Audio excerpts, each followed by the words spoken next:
بسم اللہ الرحمن الرحیم۔ دوستان محترم، یہ ویڈیو اسپیشل ان لوگوں کے لیے ہے جن کو دل کا مرض ہے، ٹھیک ہے جی۔ دل کے امراض والے اس ویڈیو کو غور سے سنیں، باقیوں کی مرضی ہے، اپنے جو ہے نا وہ نالج کے لیے اگر دیکھنا چاہیں، سننا چاہیں اور اس پھل کو دیکھنا چاہیں، لیکن اسپیشلی دل والوں کے لیے ہے۔ یہ جو پھل آپ دیکھ رہے ہیں نا جی، یہ وہ پھل ہے جو کہ ہمارے پاک پیغمبر صلی اللہ علیہ وآلہ وسلم کا پسندیدہ پھل ہے۔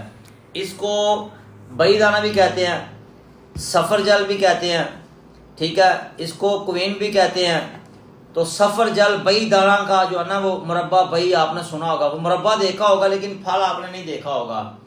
تو پھل آپ کو بئی کا جو پھل ہے نا بئی دانے کا، وہ آپ کا بھائی آپ کو دکھا رہا ہے، یہ دیکھیں، ٹھیک ہے جی۔ سفر جل یہ پھل ایسا پھل ہے جس کے استعمال سے انسان کے جسم میں 40 مردوں جتنی طاقت پیدا ہوتی ہے، 40 مردوں جتنی طاقت پیدا ہوتی ہے۔ یہ میں نہیں کہہ رہا، یہ احادیث کی کتب کے اندر موجود ہے کہ اس پھل کھانے سے بندے کے جسم میں 40 مردوں جتنی طاقت پیدا ہوتی ہے۔ بہت ہی زبردست جو ہے نا جی اہمیت کا حامل یہ پھل سفر جل۔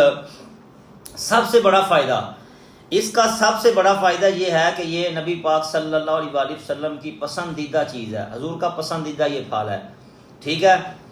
آپ یہ استعمال کریں۔ اب آ جائیں جن کو دل کے مرض ہے، جن کا دل کمزور ہے، ٹھیک ہے جی، دل گھبراتا ہے، ڈوبتا ہے، دل کے بڑے مسائل ہیں، ٹھیک ہے، دل کی وجہ سے وہ بڑے مہنگے مہنگے جو ہے نا وہ علاج کروا رہے ہیں لیکن فرق نہیں پڑ رہا، ٹھیک ہے۔